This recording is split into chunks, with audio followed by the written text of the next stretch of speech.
ओम नारायण नारायण नारायण नारायण। सभी मित्रों को राम राम। जयेश भाई जोरदार रिटन एंड डायरेक्टेड बाय दिव्यांग ठक्कर। फिल्म को प्रोड्यूस किया है आदित्य चोपड़ा ने और फिल्म में मुख्य भूमिका में है रणवीर सिंह, शालिनी पांडे, रत्ना पाठक शाह, बमन ईरानी आदि आदि। और फिल्म कुल मिलाकर 2 घंटे और 4 मिनट की है। ये मैंने अभी घर पर आने के बाद में देखा कि फिल्म 2 घंटे और 4 मिनट की है। नहीं तो थिएटर में मुझे ऐसा एक्सपीरियंस मिला कि जैसे मैं कोई 4 साढ़े 4 घंटे की बड़ी फिल्म देख रहा हूँ या इवन उससे भी बड़ी। पता नहीं, फिल्म खत्म ही नहीं हो रही थी और फिल्म में कुछ था भी नहीं। बस ज़बरदस्ती खींचे जा रहे थे, कहानी को खींचे जा रहे थे, खींचे जा रहे थे, दिखाने के लिए कुछ था ही नहीं। जो आपने ट्रेलर में देखा है वही फिल्म की कहानी है। लगभग पूरी कहानी उन्होंने ट्रेलर में ही दिखा दी थी। अब जितना कुछ हमने ट्रेलर में देखा हुआ है वो सब कुछ लगभग इंटरवल तक हो जाता है और फिर इंटरवल के बाद में उन्हीं सब बातों को फिर से ज़बरदस्ती उन्होंने खींचा है। तो ओवरऑल कहानी में कुछ भी उनके पास दिखाने के लिए नहीं था। कोई ढंग से कैरेक्टर्स डेवलप नहीं किए गए थे और ना ही उन कैरेक्टर्स के साथ हम कनेक्ट हो पाते हैं, ना जुड़ पाते हैं, ना हम उनके बारे में केयर कर पाते हैं। केयर करना तो बहुत दूर की बात है, उन्हें देखने की तक एक एक सेकंड के लिए तक उन कैरेक्टर्स को देखने की इच्छा नहीं होती है। और सबसे वर्स्ट कैरेक्टर तो रणवीर सिंह का था। मतलब मुझे नहीं लगता कि इस फिल्म को अगर कोई गलती से देख लेगा तो उसके बाद में रणवीर सिंह को दोबारा कभी स्क्रीन पर देखना चाहेगा। क्योंकि देखिए कई बार मतलब कुछ कुछ फिल्में ऐसी होती है, कुछ कैरेक्टर्स ऐसे होते हैं जिनकी इमेज उन एक्टर्स के साथ में चिपक जाती है।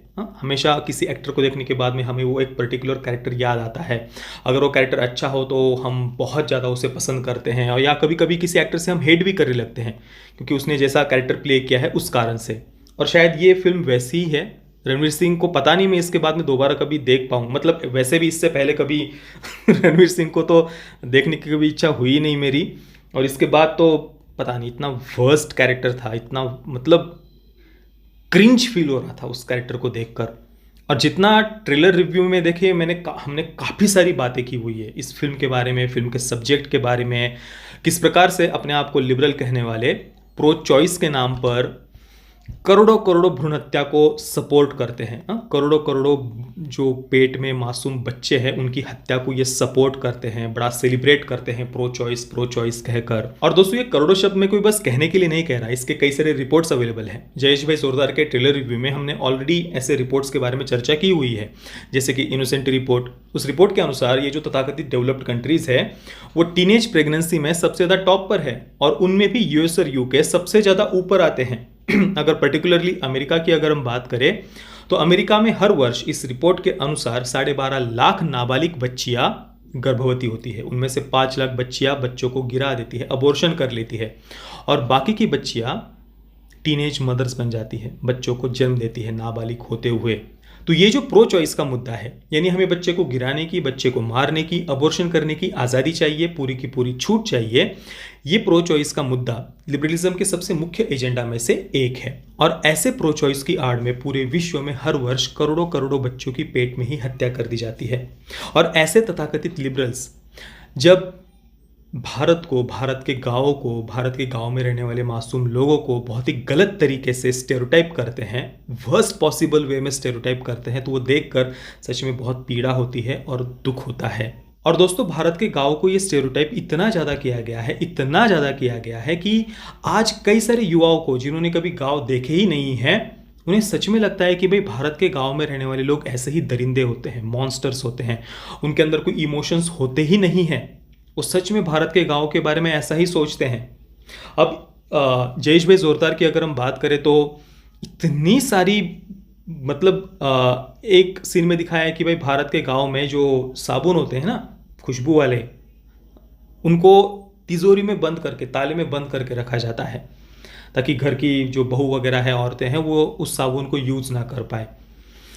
एक सीन में दिखाया है कि जो शादी का एल्बम होता है उसमें भारत की हिंदू महिलाएं, गांव में रहने वाली हिंदू महिलाएं, हिंदू परिवार पूरा का पूरा ऐसा चेहरे के सामने घूंघट रखते हैं और फिर फोटोग्राफी करते हैं, वीडियो वगैरह शूट करते हैं। यानी चेहरा दिखता ही नहीं है।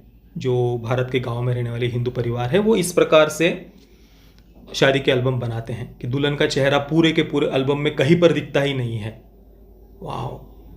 भाई मैं तो गांव में ही रहा हूँ और मैंने तो ज़्यादातर गांव की ही शादियाँ देखी है।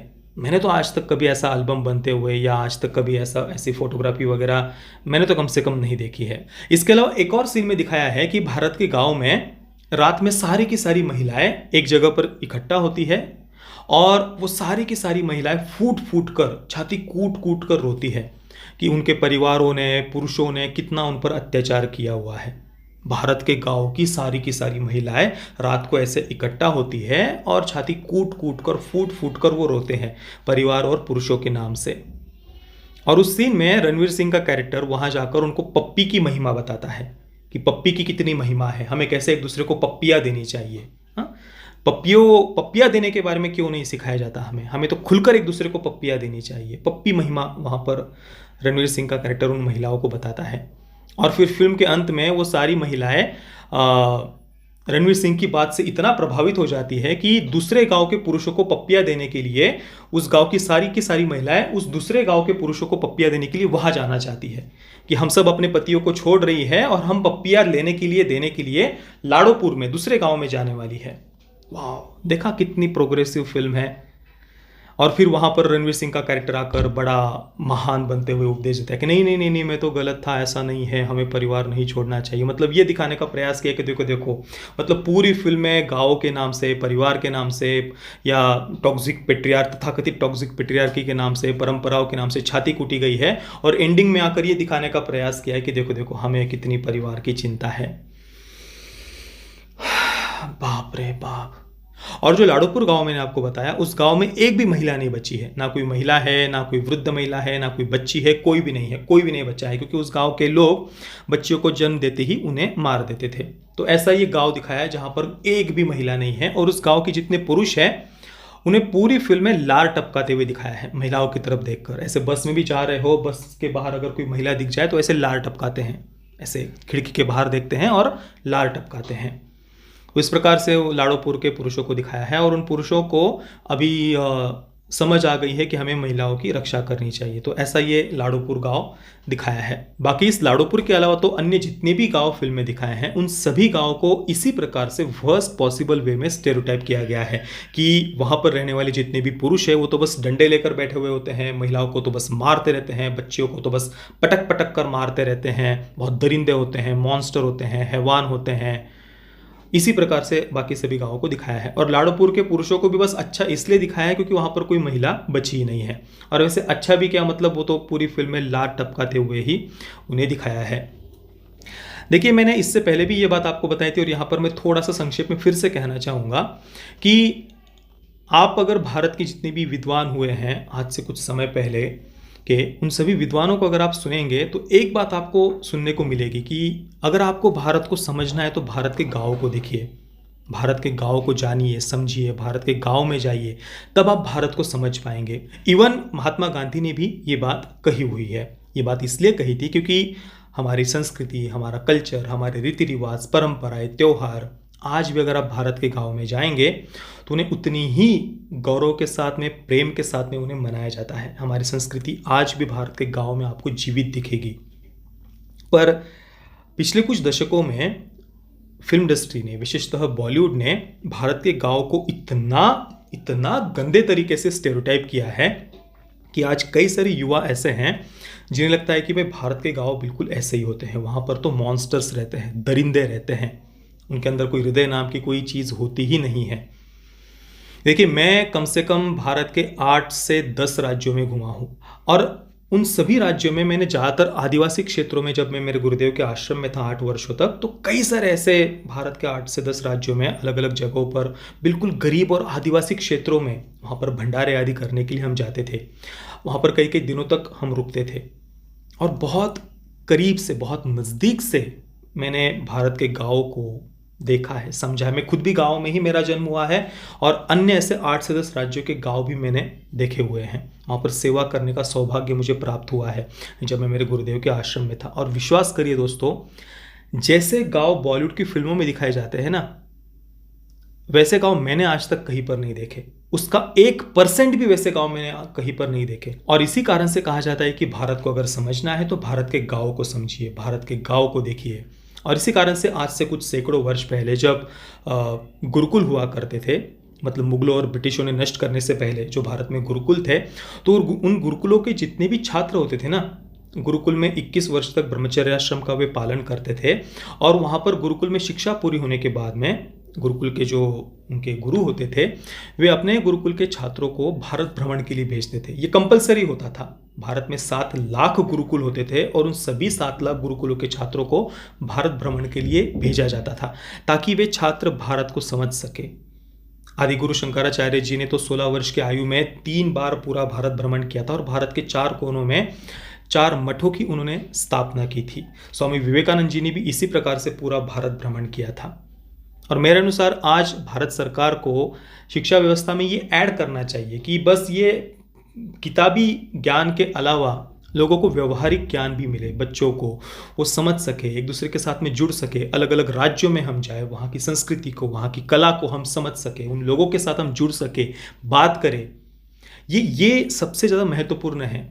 इसके लिए पूरा 1 वर्ष शिक्षा व्यवस्था में अलग से इसके लिए ऐड करना चाहिए। थोड़ी सी किताबी ज्ञान कम भी होगा तो वैसे भी वो कभी बाद में जीवन में कभी काम तो आता है नहीं तो फिर ऐसी भारत को, भारत के गाँव को बहुत ही ज़्यादा गलत तरीके से स्टेरियोटाइप करने वाली फिल्में बनती ही रहेंगी। क्योंकि बॉलीवुड के ज़्यादातर फिल्म मेकर्स अपने एयर कंडीशन कमरों में बैठकर कुछ इधर उधर से थोड़ा बहुत वामपंथियों का इतिहास उन्होंने पढ़ लिया है और कुछ इधर उधर से कुछ रिपोर्ट्स पढ़ लेते हैं और उसके आधार पर वे पूरे भारत को, भारत के लोगों को जज करते हैं। और रिपोर्ट्स की अगर हम बात करें तो आप खुद ही देख लीजिए, हंगर इंडेक्स हो या ग्लोबल हैप्पीनेस इंडेक्स वगैरह हो, उस सब में वो उन रिपोर्ट्स में देख लीजिए श्रीलंका से भी नीचे रखा गया था भारत को। पर आज सत्य परिस्थिति क्या है वो आप और हम देख ही रहे हैं। तो इसी से उन रिपोर्ट्स की सच्चाई पता चलती है। और ऐसा एक रिपोर्ट देखिए अभी 2.5-3 वर्ष पहले आया था जिसमें कहा गया था कि भाई पूरे विश्व में महिलाएं सबसे ज़्यादा भारत में असुरक्षित है। इवन सीरिया, पाकिस्तान और बांग्लादेश में भी महिलाएं भारत से ज़्यादा सुरक्षित है, ऐसा उस रिपोर्ट में कहा गया था। तो ऐसे रिपोर्ट से और बॉलीवुड की काल्पनिक दुनिया से हमें बाहर निकलने की आवश्यकता है। और देखिए दोस्तों, गलत मानसिकता के लोग कहीं पर भी हो सकते हैं, गांव में भी हो सकते हैं, शहरों में भी हो सकते हैं, समाज के किसी भी वर्ग में हो सकते हैं, कहीं पर भी हो सकते हैं। मैंने यहाँ पर जो बात की है वो है स्टेरियोटाइप करने को लेकर। भारत के गाँव को जो बार बार बहुत ही गलत तरीके से स्टेरियोटाइप किया जा रहा है वो बहुत ज़्यादा प्रॉब्लमेटिक है, गलत है। और सबसे ज़्यादा गलत बात यह है कि कई सारी सामाजिक कुप्रथाओं को जबरदस्ती हिंदू संस्कृति के साथ जोड़कर दिखाया जाता है, जो कि पूर्णतः गलत है, जिसका कोई बेस ही नहीं है। हम ऐसी सभ्यता से आते हैं, ऐसी संस्कृति से आते हैं जहां पर नारी को, स्त्री को सर्वोच्च स्थान दिया गया है, आदि शक्ति का स्वरूप माना गया है। आज भी भारत के गांवों के ज़्यादातर लोग भ्रूण हत्या को महापाप ही मानते हैं और बेटी का जन्म होने के बाद में वे यही कहते हैं कि आप बड़े सौभाग्यशाली है कि आपके घर में लक्ष्मी आई है, बेटी का जन्म हुआ है, आप बड़े भाग्यशाली है। अब दोस्तों, आपके मन में प्रश्न उठ रहा होगा कि फिल्म इंडस्ट्री के द्वारा भारत के गाँवों को इस प्रकार से बार बार स्टेरियोटाइप क्यों किया जाता है? इसके पीछे क्या कारण होगा कि बार बार ऐसा दिखाया जाता है कि भारत के गाँव के लोग बस ऐसे डंडे लेकर ही बैठे होते हैं, बस महिलाओं को मारते ही रहते हैं, अत्याचार करते रहते हैं, बस बच्चियों को पटक पटक कर मारते हैं, उनके अंदर कोई हृदय नहीं होता, कोई भावनाएं नहीं होती, बस दरिंदे और मॉन्स्टर्स ही रहते हैं गाँव में। ऐसा क्यों दिखाया जाता है? तो मुझे जितना समझ में आया है वो यही है कि आज भी कुछ लोगों की ऐसी मानसिकता है कि हमारी जो संस्कृति है वो साफ सपेरों वाली संस्कृति है, इस संस्कृति में कुछ है ही नहीं, और जो वेस्टर्न कल्चर है वो हमें प्रोग्रेसिव बनना सिखाता है। और हमारी जो संस्कृति है वो आज भारत के गाँव में हमें जीवित दिखती है, वहीं पर उसका पूरी तरीके से जो परिवार आदि है वो पालन करते हुए हमें ज़्यादातर दिखाई देते हैं। और शायद इसी कारण से भारत के गाँव को या भारतीय संस्कृति को फॉलो करने वालों को विशेषतः इस प्रकार से बार बार स्टेरियोटाइप किया जाता है, ताकि ये मानसिकता बनाई जा सके कि भाई इस देश की संस्कृति को फॉलो करने वाले लोग तो ऐसे ही होते हैं, और जो इस संस्कृति को छोड़कर वेस्टर्न कल्चर को फॉलो करते हैं वो प्रोग्रेसिव होते हैं। शायद इसके पीछे की मानसिकता यही होगी। मैं जयेश भाई जोरदार इस फिल्म को दूंगा 1 out of 10 stars. Parental guidance की बात करें तो फिल्म में कोई सेक्स और न्यूडिटी नहीं है, पर लिप टू लिप किसिंग के सीन दिखाए हैं फिल्म के अंत में, जो पप्पी महिमा रणवीर सिंह गाँव की महिलाओं को बताता है। उसके बाद उसे पप्पी वगैरह लिप टू लिप किसिंग करते हुए दिखाया है। बाकी दोस्तों, आपने अगर इस फिल्म को देखा है तो आपका एक्सपीरियंस कैसा रहा मुझे नीचे कमेंट में अवश्य बताना। ये वीडियो देखने के लिए आप सभी मित्रों का बहुत बहुत धन्यवाद। जय श्री राम, वंदे मातरम।